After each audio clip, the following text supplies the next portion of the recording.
despite the fact that there were sweet people in the church who were trying to do good in the community. I didn't really see any fundamental difference between people inside the church and outside the church. And I started to question. I was also going to a school that was a church-based school, and this was on a similar kind of. It was Anglican rather than Methodist, but it was on a sort of similar theological trajectory as to where my church was.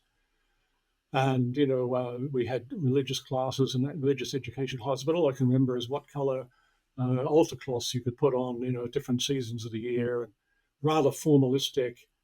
And so I think, but my mind was inquiring. I'm asking these questions. What's this all about? What's the meaning of life? And we're talking now in the 70s, and in that period, there were lots of other people suggesting answers to terms of what's life about, what's the meaning. People were doing, encounter groups, or they were doing what's called transactional analysis, or they were doing things where they're trying to discover themselves in order to make sense of the world.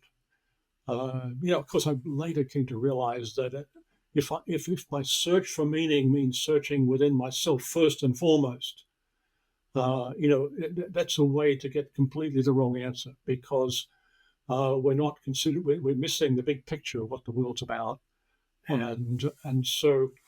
But I started to become very skeptical of all things religion and faith and of God, and very cynical. I suppose by the time I was 14, I decided I was an atheist, and I didn't believe God existed. It was all completely wrong, and this doesn't mean I was particularly critical of my parents or anybody like that who had some kind of faith, but I decided for me I didn't believe it.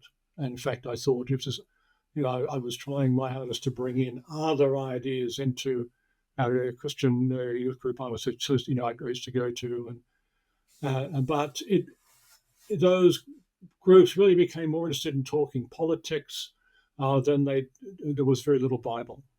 I used to joke that even the sermons, there was probably more poetry than Bible in the sermons. And, that's probably not quite doing them a proper service, but it felt like that there was very little that you could settle on as being true and right. And there wasn't a foundation for faith. And so I became very cynical about these things all through my teenage years.